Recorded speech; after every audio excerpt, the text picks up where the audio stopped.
अच्छा, वैसे गंगा जी तो चरणामृत है ना ठाकुर जी का। आपको पता है गंगा जल से स्नान शिव जी का होता है, लेकिन श्री बालकृष्ण का नहीं होता। बालकृष्ण प्रभु को गंगा जी का स्नान नहीं होता। करा दें तो कोई ऐसा नहीं अपराध है, लेकिन भाई अपराध से कोई वो भी तो नहीं है कि आपने नवा हुआ जल वही चरणामृत जल से ही उनको स्नान करा दोगे, तो फिर उसमें फायदा क्या है।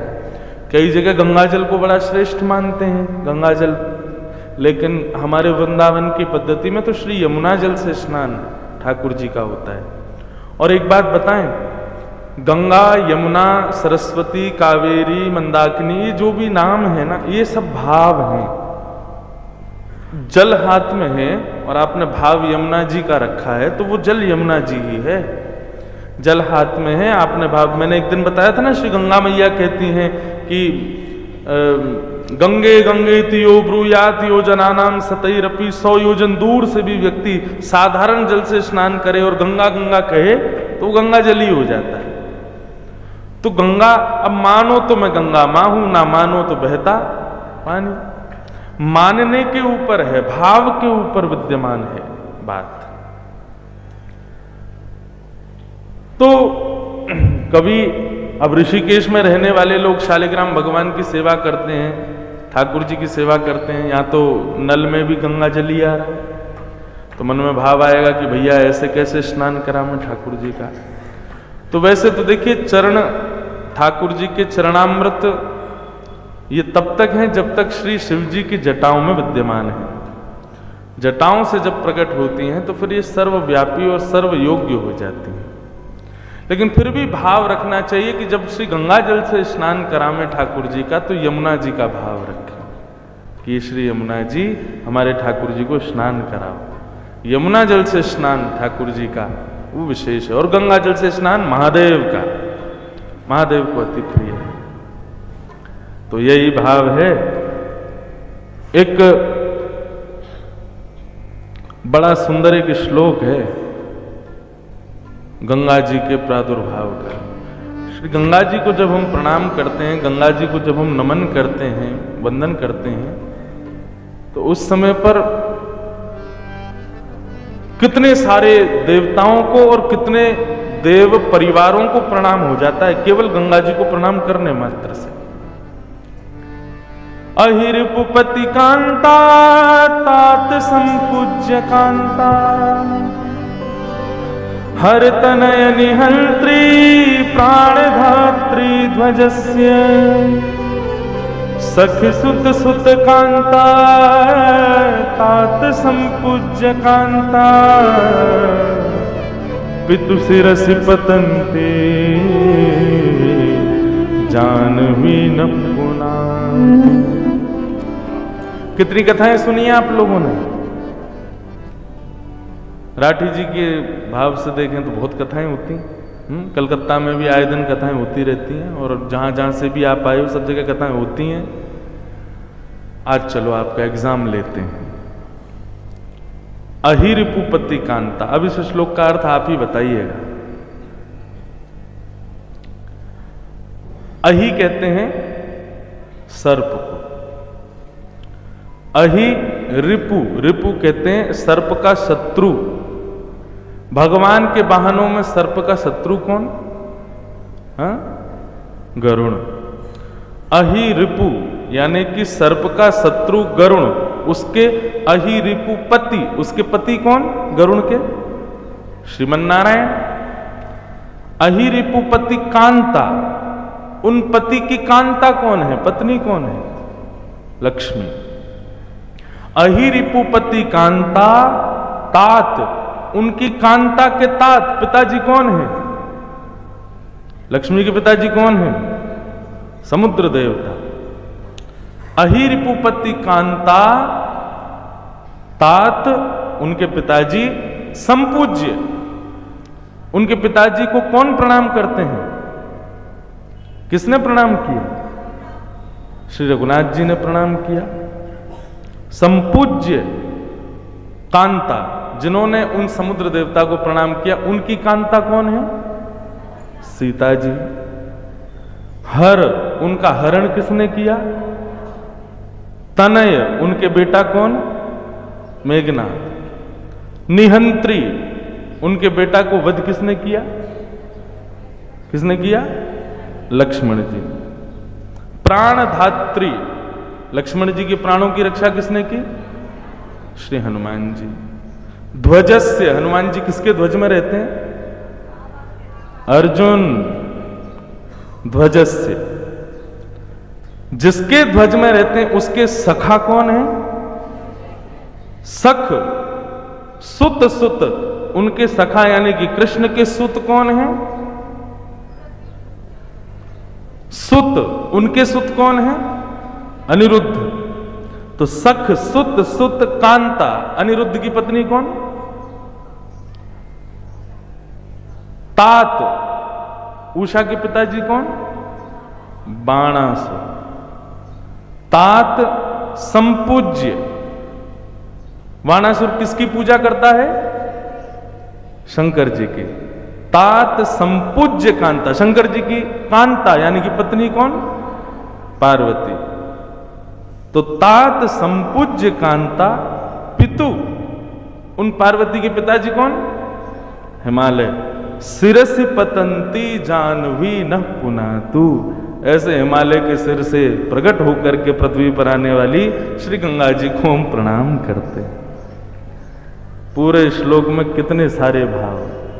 राम दरबार को प्रणाम, भगवान श्री कृष्ण के पूरे परिवार को प्रणाम, श्रीमन नारायण को प्रणाम, भगवान शिव और उनके पूरे परिवार को प्रणाम, सबको प्रणाम करते हुए श्री गंगा जी पधारते हैं।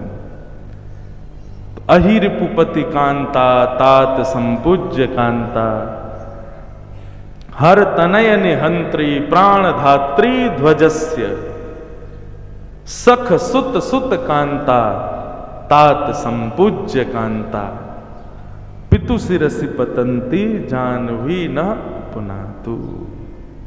ऐसी जानवी गंगा को हम बारंबार प्रणाम करते हैं जो विश्व को पवित्र करने के लिए पधारी हैं। गंगा मैया का पावन तट है, भागवत की मंगलमयी कथा और श्री गोवर्धन लीला। नख पे धार लियो गिरिराज नाम गिरधारी पायो। बंधुओं ये हिमालय श्री गिरिराज जी का घर है। वैसे तो घर अब वृंदावन ही है हमारा, लेकिन यदि कहें तो श्री गोवर्धननाथ प्रकट कहां हुए? हिमालय पर। अनेक कथाएं आती हैं। एक कथा ऐसी भी आती है कि जब दक्षिण में जब युद्ध हो रहा था राम रावण का, उस समय श्री हनुमान जी महाराज गोवर्धननाथ जी को ही लेके जा रहे थे, क्योंकि जिन जड़ी बूटियों को खोजने के लिए वो पधारे थे वो गिरिराज जी पर भी विद्यमान थे। लेकिन तभी ऐसा भाव आया श्री हनुमान जी के हृदय में कि भैया ये तो साक्षात श्री गोवर्धननाथ हैं, साक्षात श्री नारायण के अवतार हैं। तब उनको ब्रज में विद्यमान किया और ब्रज में विद्यमान करके कहा कि महाराज आप बिल्कुल चिंतित मत होइए। गौर गिरिराज जी नाराज हो गए हनुमान जी से, तुमने हमारे परिवार से हमको दूर कर दिया, हिमालय से हमको दूर लिया है। बोले प्रभु आप बिल्कुल चिंता मत करें, मैं आपकी शंका का कोई ना कोई समाधान तो कर ही दूंगा। हनुमान जी महाराज राम जी के पास गए, बोले महाराज वो एक पर्वत को हम लेकर के आ रहे थे, लेकिन हमको भाव बाद में पता चला कि वो तो साक्षात आपका ही स्वरूप है, परंतु वे बड़े नाराज हो गए हैं क्योंकि हमने हिमालय से अलग कर दिया उनको, आप कृपा करो। तब रघुनाथ जी बोले जाओ उनको आज्ञा कर दो, द्वापर में जब हम कृष्ण बन करके आएंगे ना तो सारे पर्वत सब पर्वतों के ऊपर हम रहते हैं, लेकिन श्री गोवर्धन पर्वत को हम भी अपने ऊपर धारण करेंगे, मुकुट के ऊपर मुकुट के समान धारण करेंगे, शिखर के समान धारण करेंगे। ये सुख केवल श्री गोवर्धन को प्राप्त होगा और किसी पर्वत को प्राप्त नहीं होगा। तब गिरिराज प्रभु से जाकर के ये आज्ञा उनको प्रदान की और द्वापर में श्री कृष्ण राम ही जब कृष्ण बन करके आए तो श्री गिरिराज जी को धारण किया।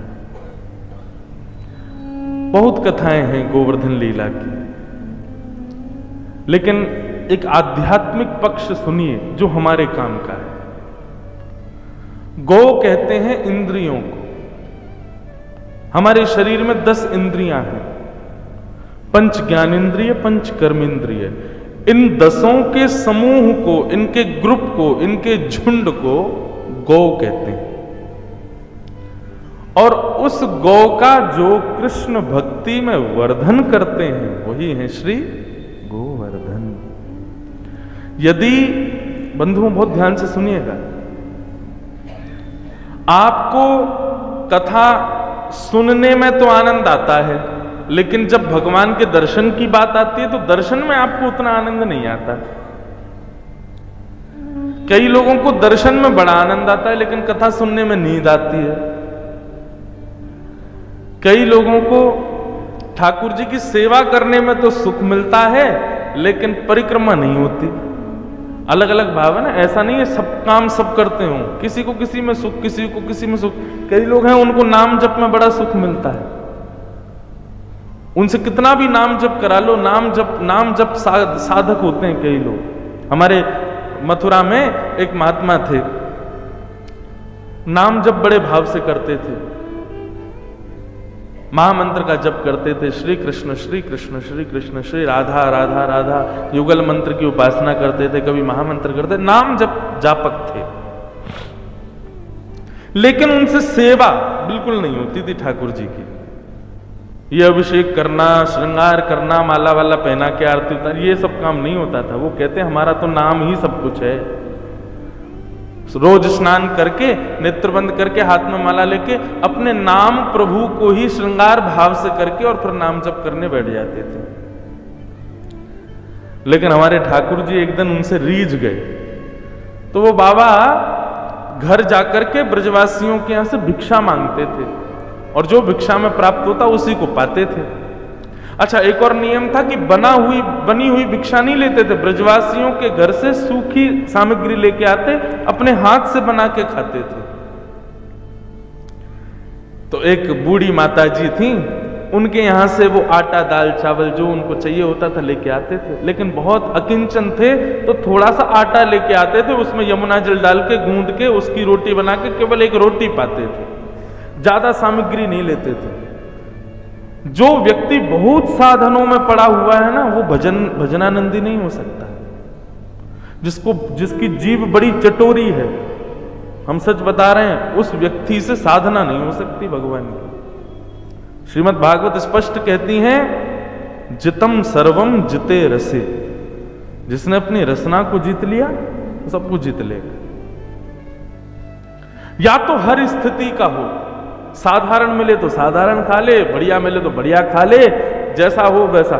लेकिन ये जरूरी ना हो कि साधारण का हमेशा त्याग करें। आज एकादशी कितनों की है?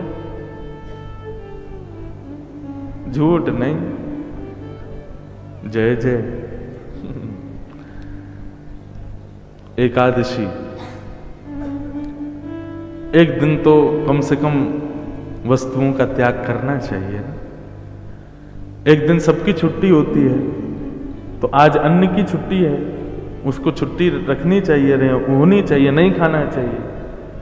अब आप विचार करो, आदमी एक दिन अन्न नहीं छोड़ सकता, वो क्या क्या छोड़ने की बातें करता है।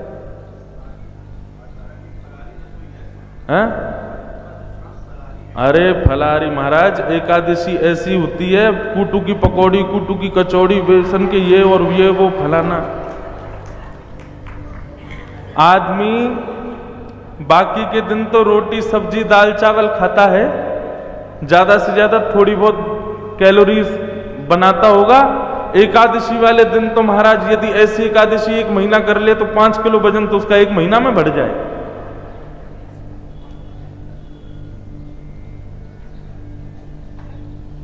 लोग नए नए प्रकार से एकादशी मनाते हैं। एक जगह मैं गया, वहां तो डोसा खिलाया मुझको। मैंने कहा भैया आज एकादशी, बोले व्रत वाला डोसा। मैंने कहा कहीं बचाओगे, कहीं छोड़ोगे कोई चीज? व्रत की जितनी सामग्रियां बताई गई, उन सामग्रियों को तोड़ मड़ोड़ करके हम बनाने लग गए। भगवान कह रहे होंगे, मन में विचार कर रहे होंगे, जब एकादशी का निर्माण किया मैंने तो मन में भाव रखा कि चलो एक दिन अवकाश होगा, व्यक्ति शुद्ध रहेगा, पवित्र रहेगा, साधनों से विमुख रहेगा, वस्तुओं से विमुख रहेगा।